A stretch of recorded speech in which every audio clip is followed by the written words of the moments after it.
Obrigado, professora Márcia. Obrigada pelo convite, professor Daniel. Obrigada a todos. E espero que esse tema instigante, né, assim como para mim, ele é um tema fabuloso, foi o tema da minha pesquisa de mestrado, né, publicidade para criança. E aqui a gente tem o recorte de uma análise sob o ponto de vista do poder familiar. E realmente, assim, para mim é muito importante compartilhar esse tema para que a gente consiga refletir sobre ele e exatamente como o professor Daniel pontuou, né, neste momento de pandemia em que as crianças ficaram afastadas da oportunidade de brincar, de interagir, de até mesmo interagir com seus colegas de escola, né? E cada vez mais próximos da tecnologia, né? E como é que isso influenciou, né, a própria relação do mercado. Então, eu vou passar aqui uns slides para a gente iniciar a nossa aula. Deixa eu...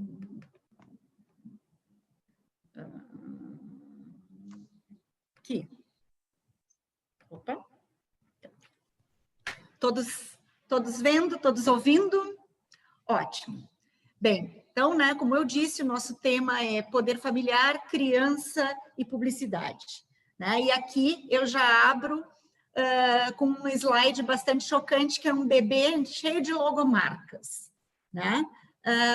Para contextualizar o quê? Para a gente contextualizar aqui o mundo que a gente vive, o mundo em que as crianças estão nascendo, que é esse mundo midiático, que é este mundo de comunicação direta com o mercado, que é este mundo de muitos logos, de muitas cores, é esse mundo, sim, do consumo e da publicidade. Muito bem. Do pátrio poder ao poder familiar, né? Que influência a gente tem, né, aqui? O que a gente precisa pensar? Quando a gente pensa hoje em poder familiar, a gente tem a ideia de que dos pais, né, igualmente gerindo esta família, ou seja, essas novas famílias, esse novo contexto de família sendo gerido por aquele grupo de pessoas e não apenas por uma pessoa como a autoridade máxima, aquela que vai dar a última palavra. O que nós tínhamos num contexto dos séculos passados, né? A gente tinha uma legislação que embasava toda uma sociedade patriarcal, né? Em que o poder, digamos assim, de direcionar as escolhas da família, a educação da família e a forma como a família se relacionava, estava inteiramente nas mãos da figura masculina, do pai, né? O pátrio poder. Muito bem. Com a evolução do direito, com a visibilidade e o papel feminino, né, sendo mais preponderante na sociedade a partir ali da metade do século XX, do século passado, ali pelos anos 60, em que a mulher ganhou um outro protagonismo, né? Ela passou a não ser só uma protagonista doméstica, né, do lar, mas também uma preponderância no mundo externo, no mercado de trabalho, no mercado econômico, né? Ela passou a ter um papel maior, ela conquistou também, né, o direito de gerir sua família, em conjunto e em pé de igualdade com seu companheiro, com a sua companheira, enfim, independentemente da configuração que terá essa família, né? Muito bem. Para que existe esse poder familiar, né? Para que ele serve, esse poder familiar? Como a gente está conversando, o poder familiar nada mais é do que a gestão daquele pequeno grupo, daquela coletividade chamada família, né? Independentemente da configuração que esta família tenha ou venha a ter, né? O poder familiar, ele funciona para proteção. Proteção de quem? A proteção da criança. Por quê? Porque a gente tem, não só no Estatuto da Criança e do Adolescente, mas a consagração, né, do princípio da prioridade da criança. Né? Por quê? Porque a criança é um ser em desenvolvimento. Então, ela necessita de uma proteção especial, de uma priorização de suas necessidades, certo? Bem, como eu falei antes, independentemente, né, das novas configurações, dos novos contextos familiares, né, que a gente passou a ser admitido no sistema brasileiro, essa gestão, né, dessa família, desse grupo, ele é compartilhado. Eu costumo dizer que a gente passou a ter uma família mais democrática, uma família em que todos passaram a ter voz. Não só os pais no exercício do seu poder familiar, mas também as próprias crianças, né? Os próprios filhos adquiriram um outro status, uma nova forma de participação dentro desta família. Bem, a partir, né, desse momento em que todos dentro daquele grupo familiar ganharam voz e puderam se manifestar, né, a gente teve toda uma modificação, né, social dessa família. Né? A gente teve todo um contexto, né, que acabou facilitando, né, o olhar do mercado para essa criança como uma consumidora.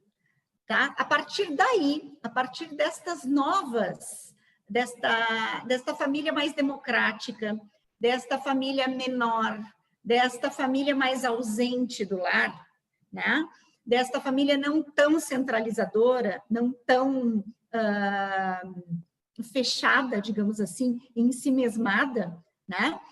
A gente passou a ter um outro problema, que foi a exploração do mercado para esta criança, para este ser em desenvolvimento que merece proteção especial. Bem, como eu falei, né, esse olhar do mercado, ele não veio à toa. Ele partiu principalmente da observação, né, do mercado de que havia um outro tipo de criança ali, né? A televisão influenciou muito isso, né?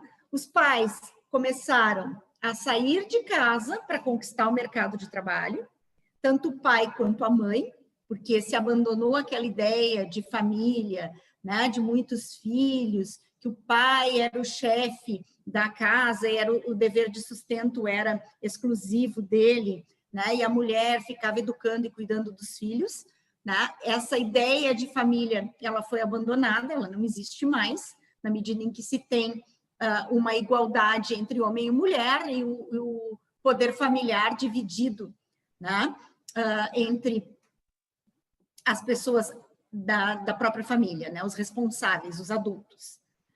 A gente passou a ter também famílias menores, né? A gente chama de famílias nucleares, famílias de 2, 3 filhos, 1 filho, né? Uma família bem menor, portanto, uma família muito mais participativa, uma família muito mais democrática, que discute muito mais os assuntos e os temas entre si, né? Além disso, a gente passou a ter a companhia da televisão. Inevitavelmente, ali a partir dos anos 90, por aí, passa-se a ter os canais exclusivos de televisão para a criança, né? Com programação intensiva voltada apenas para o público infantil. Por quê? Porque a necessidade disso? Porque os pais não estavam mais no ambiente da casa, né? Não estavam ali todo o tempo. Muitas crianças não tinham irmãos para brincar, né?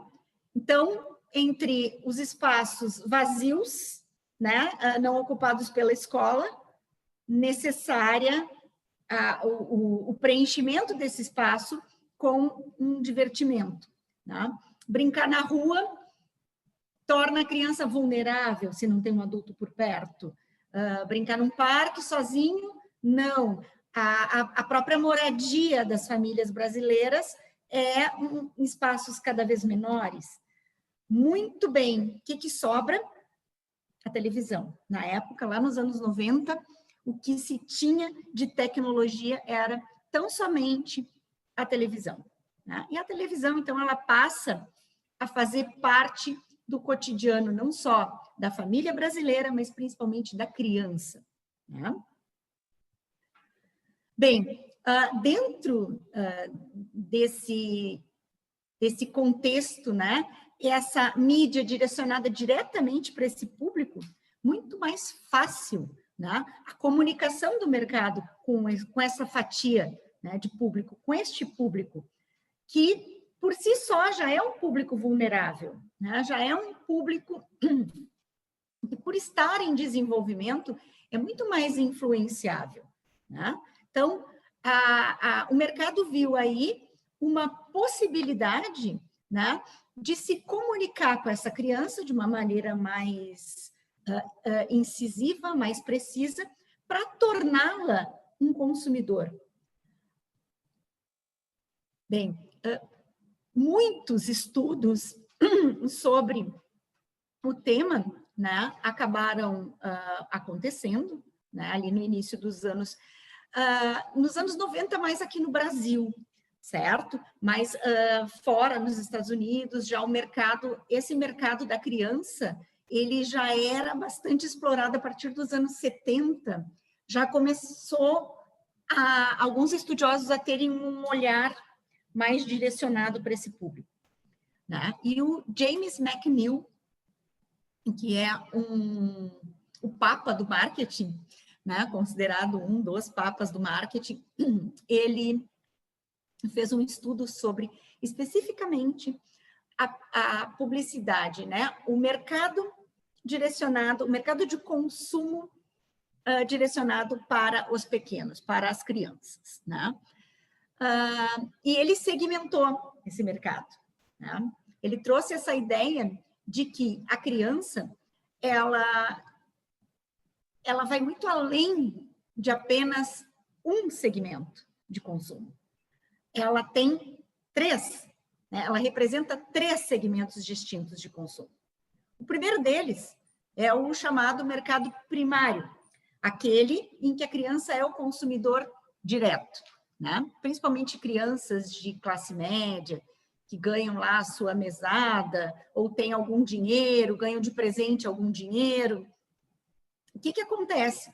Esta criança, ela tem algum poder aquisitivo, que é um poder aquisitivo pequeno, né? Ela tem, normalmente, pequeno valor. Então, você movimenta aí um mercado de pequeno valor, né? Aquele mercado de balas, de bombons, de pequenos brinquedos, de Kinder Ovo, de pequenos jogos, em que a própria criança tem o poder de escolha de dizer, eu quero este produto e não quero este, eu vou comprar este produto e não vou comprar aquele. Então, é um mercado que se comunica diretamente com a criança.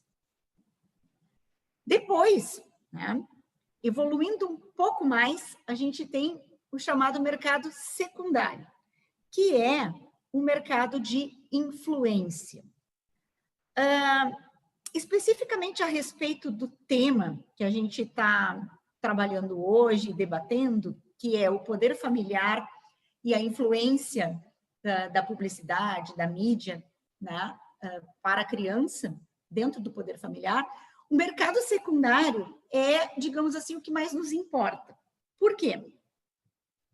Exatamente porque o mercado secundário é aquele em que a criança não tem o poder aquisitivo, ela não tem o dinheiro, ela não tem como escolher o produto que ela quer, né? E ir lá e comprá-lo diretamente. Ela necessariamente precisa do adulto para que o adulto pague por aquele produto. Então, como é que é feita essa comunicação do mercado com essa criança? Para que esta criança seja seduzida por aquele produto, a partir daquele desejo, né? Daquela vontade de ter aquele brinquedo, aquele jogo, de comer aquele lanche, enfim, ela vai pedir aos pais, né? Ela vai pedir a um adulto que compre para ela, então, aquele produto. Bem, qual é o problema do mercado secundário, desse mercado de influência? Tá? A insistência, inclusive existem autores, tá? Que falam, a Susan Lee é uma que fala, sobre que esse mercado de influência é o mercado dos past powers, né? Daquelas crianças que ficam influenciando tanto, pedindo tanto, chorando em volta, que se tornam mal educadas, né? E aí os pais, culpados por estarem ausentes do lar, né? Culpados por muitas vezes estarem tão ocupados com os seus afazeres e não poderem dar aquela atenção para o seu filho.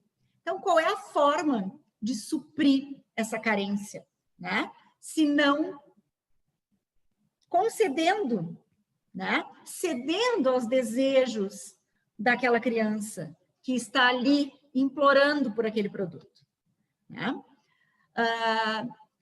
E aí o poder de decisão ele fica totalmente não mais na mão do adulto, né? Que deveria ter esse controle, mas ele passa para a mão da própria criança. A criança consegue, né? Por meio de uma insistência incisiva, fazer com que a sua vontade seja realizada pelo adulto. Tá? Então, o adulto não consegue colocar o famoso limite. Tá? Inclusive, existem estudos que mostram que este mercado secundário, né, ou seja, esta influência da criança sobre os hábitos de consumo da família, pode, inclusive, levar essa família a uma situação de superendividamento. Né? Exatamente por conta dos pais não conseguirem parar os seus filhos, né? Não conseguir suprir, talvez, as suas necessidades de uma outra forma. Né? Então, a gente tem esse mercado secundário, que hoje, né, precisamente a partir aí do século XXI, né, se descobriu também, há estudos também que demonstram que esse mercado de influência, ele não se resume apenas a produtos direcionados para criança, mas a qualquer produto, né, que a família venha consumir. Ou seja, o poder de decisão da criança, ele se tornou tão grande, que se a gente parar para pensar, existem lojas, né, que para tornar o ambiente mais atrativo para os filhos que vão acompanhar os pais a uma compra, né, estejam ali interagindo. Um exemplo disso, carrinhos de supermercado do tamanho da criança, ou carrinhos de supermercado com aqueles carros mesmo, né, para a criança brincar que está dirigindo. O que é aquilo ali, se não uma forma, né, do mercado capturar a família com seus filhos para dentro de um espaço de consumo, onde essa criança vai, sim, influenciar na compra da marca do achocolatado, da marca do feijão, da marca do arroz. Por quê? Porque ela está, sim, ligada, né, nesse contexto de consumo que a televisão e outras mídias lhe informam. Qualquer loja que a gente vá, por exemplo, comprar um veículo para a família, né, uma concessionária de automóveis, tem lá um espaço Kids. O que é o espaço Kids? Se não um espaço para que os filhos se sintam em casa, à vontade, E ali, este espaço de consumo dê tempo aos pais de escolherem e, ao mesmo tempo, os filhos podem também interferir nessa escolha de consumo. Né? Então, a gente percebe, quando começa a se dar conta, né, de que essas sutilezas, né, o que é o espaço kids de um restaurante? Normalmente, uma família prefere um restaurante que tenha um espaço kids. Então, isso já é algo, né, mais sedutor para aquela família, ela consumir um serviço, né, de um restaurante que tenha um espaço lá para ficar os seus filhos, porque ela vai poder ficar tranquila. Então, vejam o quanto as crianças influenciam o mercado de consumo, inclusive o mercado de consumo voltado para nós adultos, né? Talvez a gente nunca tenha parado para pensar sobre isso, né? Mas isso é uma realidade. Existem várias experiências de consumo que são exatamente proporcionadas para a família toda, e o alvo, na realidade, nada mais é do que essa influência da criança sobre a decisão da família. E o James McNeill também, sabiamente, viu que a criança, além de influenciar o adulto, de ser um consumidor direto, ela é um consumidor futuro. Sim, porque essa criança vai crescer, vai se tornar um adulto, vai ter filhos, vai influenciar os seus filhos com as suas experiências de consumo, né? Ou seja, existe uma continuidade, uma fidelização deste consumidor, né? Este consumidor que um dia foi criança, ele será adulto e ele será fiel àquela marca, aquele segmento de mercado, aquela forma de consumo, certo? Tanto que as crianças têm uma capacidade imensa, a gente não faz ideia, certo? Experimentem, um dia façam essa experiência com filhos, sobrinho, filhos de amigos, né? Quem não tem filhos. Mostrar uma marca, por exemplo, a marca de um telefone para uma criança. Ela vai dizer para vocês de que marca é, quem é que tem aquele produto e qual é o logo. Mas como é que tu sabe que é desta marca? Porque tem a maçã. Uma vez eu ouvi isso de uma criança. Não, eu sei que é um iPad, mas como é que tu sabe que é um iPad? Porque tem a maçã. Olha ali, ó. Certo? Uma criança de 3 anos. Então, às vezes a gente acha, né, que a criança não percebe determinadas coisas, mas ela percebe sim, muito mais do que nós estamos imaginando. Muito bem. A partir desta ideia, né, de mercados segmentados, né, de mercado primário, mercado secundário, mercado de fidelização, né, que a gente tem, ou seja, 3 mercados representados por uma criança, né, a gente não pode deixar de pensar que realmente a criança é um grande negócio, né? A criança é um grande mote, né, para venda, para consumo, enfim. Né? Existe um documentário que eu coloco aqui, né, chamado Criança, Alma do Negócio.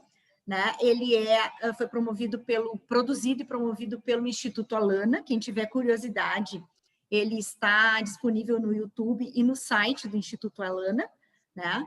É bem interessante, é um documentário bem curtinho, ele não é muito longo, não, em que ele trata deste assunto, né? Da questão do consumismo infantil, da questão da família não conseguindo lidar com esse consumismo, e de preferências, né, das crianças, muito mais por estarem num shopping do que num parque, né? A questão da decisão, né, do processo de compra da família passar pela criança, né? Ou seja, a criança ter voz dentro do padrão de consumo dessa família. A média de tempo ali, a gente tem a média de 5 horas da criança brasileira em frente à televisão, né? A televisão ainda é o grande canal, né? Mais abrangente, digamos assim, né? Que pega todos os segmentos, classes sociais, é o mais acessível, né? E a televisão ela ainda é um espaço de veiculação de comunicação do mercado com a criança. Ali a gente tem inúmeros tipos de comerciais, né? Tanto de produtos exclusivamente para crianças, quanto de alimentos, que vão ser os alimentos preferidos pelas crianças, normalmente, né, doces, alimentos não saudáveis, produtos processados, né? A gente vai ter os personagens infantis transitando facilmente, né, nesse espaço, né, apresentando novos produtos e se vinculando a alguns desses produtos, e, consequentemente, isso vai gerar um desejo de consumo, né, para a criança, e automaticamente isso vai ser transferido para a família lá no mercado de influência, né? E aqui, conforme o filme, a gente tem ali no ponto de interrogação, eu chamo a atenção de vocês, né, alguns questionamentos que os pais, né, se fazem, né? Por que o filho pede um brinquedo novo? Por que a filha precisa de mais uma boneca? Por que o filho precisa de mais um tênis? Essa pergunta eu acho muito emblemática. Por que eu comprei maquiagem para minha filha se ela só tem 5 anos? Né? Por que eu não consigo dizer não? Ou seja, onde é que está o exercício do poder familiar? Né? Como esses pais estão lidando? Quem está decidindo? Né? É o adulto, aquele que tem a capacidade, né, para decidir o que é melhor, o que é pior, que tem essa capacidade de avaliação? É a criança ou é o anúncio publicitário? Ou é o mercado que está decidindo pelas famílias? Né? E aqui eu gosto muito de ressaltar que cabe ao direito, né, pensar essa relação poder familiar, criança, consumo, não só de um ponto de vista estático, como se o Estado tivesse a obrigação de proibir. Vamos proibir. Né? O que está escrito lá no artigo 227 da Constituição Federal? Há uma responsabilidade compartilhada do Estado, da sociedade, da família, em zelar pela criança, né? Pela priorização dos interesses da criança. Então, na realidade, a gente não pode exigir que o Estado proíba. Não, vamos proibir toda e qualquer comunicação do mercado e os pais? Onde ficam? Né? Qual é o poder que os pais têm em filtrar, em educar, em mostrar, em educar as crianças para o consumo? Né? A quem cabe essa educação? Seria apenas ao ente estatal ou a família tem alguma responsabilidade nisso? Né? E a escola, como sociedade? Né? E as universidades? Qual o papel? Qual o papel que nós temos nesse contexto todo para a proteção das nossas crianças? Né? Que tipo de papel a gente exerce? Outra coisa que a gente tem que pensar, né, muito é quem é essa criança que nós hoje estamos debatendo?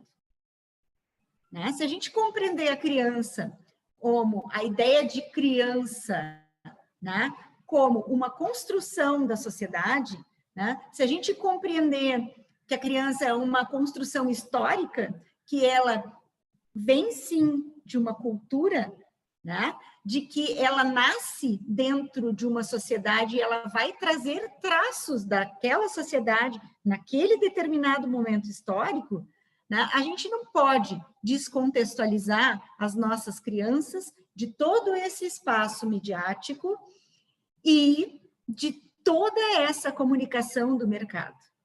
E também a gente não pode desvincular que essa criança está, sim, ligada ao consumo. Né? A gente não tem como dissociar né, a criança de um contexto de uma sociedade de consumo. Vejamos, né, eu gosto muito de fazer esse exercício, né? A criança já nasce consumista. Porque quando ela está lá na barriga, né, é feito chá de bebê, é arrumado o quarto dela, é comprado brinquedo, né? E aqui eu não estou falando, mas tem as crianças que não podem. Sim, tem, mas eu estou falando da média das famílias, certo?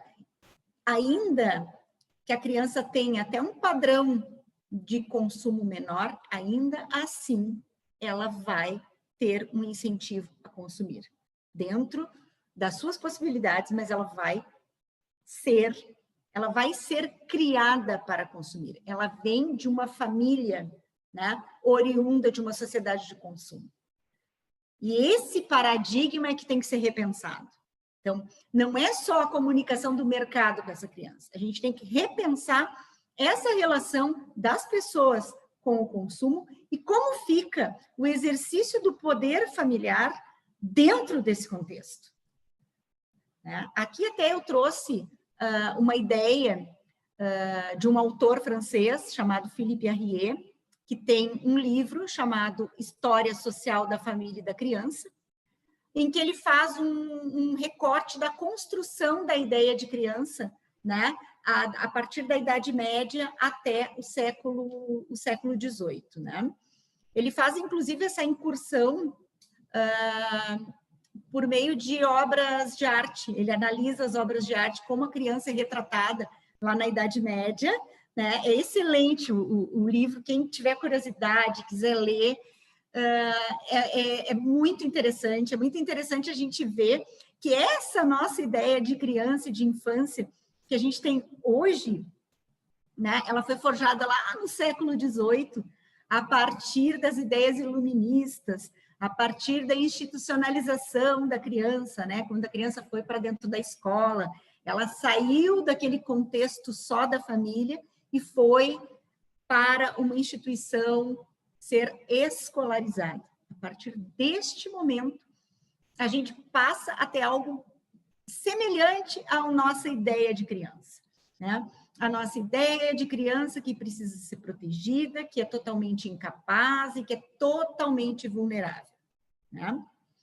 Uma ideia que eu penso que a gente precisa refazer, né? Repensar, o direito precisa repensar, né? A criança, ela de fato é um ser biologicamente em desenvolvimento, né? Todo mundo sabe disso. A criança, biologicamente, por estar em desenvolvimento, ela é mais vulnerável, ela é contextualizada como um hipervulnerável. Por quê? Né? Porque ela tem uma capacidade de avaliar, né, bem menor, né? Uma capacidade crítica, talvez bem menor, de saber se ela está sendo enganada, se não está. Enfim, a criança ela é mais crédula, digamos assim. Só que isso não a incapacita, né? Não a torna totalmente inapta a lidar com essas questões da comunicação do mercado com ela, né? Não a torna totalmente inapta de viver no mundo que ela vive. Ao contrário, né? Eu gosto muito, e aqui eu uso uma citação do Manuel Sarmento. Manuel Sarmento é um sociólogo da infância, é um sociólogo português, e ele diz exatamente o quê? Olha, a gente tem um tipo de sociedade em que a infância, né, ela precisa de políticas públicas, né, que garantam seus direitos, que garantam a inserção dela nessa sociedade, mas ela precisa aprender a lidar com isso, né? Existe um outro estudioso, o David Buckingham, ele faz parte, ele é um inglês, né, que faz parte dos chamados estudos culturais, né? O que o David Buckingham fala? Ele analisa demais essa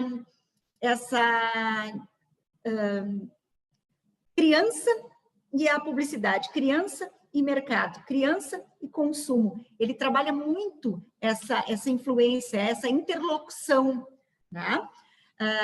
E ele fala o quê? Que a gente não pode manter a criança afastada, né, da sua própria cultura, né? Hoje, a nossa cultura, ela é midiática, ela é consumista, ela é eletrônica. Ok. Não concordamos com tudo isso? Não. Podemos não concordar, mas nós temos que dar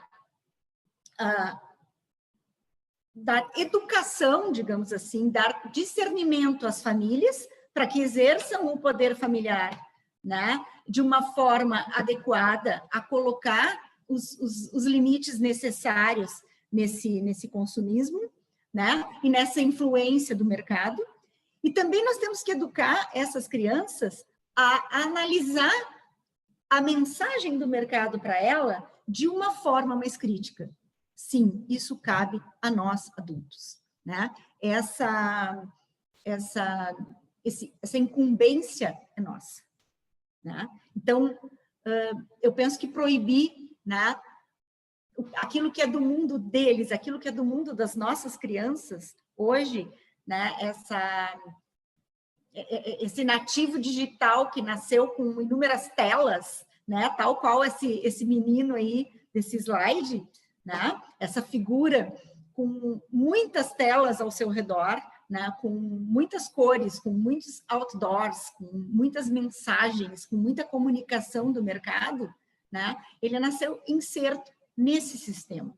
Então, como a gente pode proteger as nossas crianças dentro dessa sociedade que a gente tem, né? Seria proibindo totalmente ou seria aparelhando, né, essas famílias, educando este ser humano em formação lá, né, em desenvolvimento, para que ele tenha condições de avaliar, né, o que é bom e o que é ruim, né? E essas famílias também poderem avaliar melhor e exercer de forma consciente o seu poder familiar, né? Então, é isso, professor. Muito obrigada.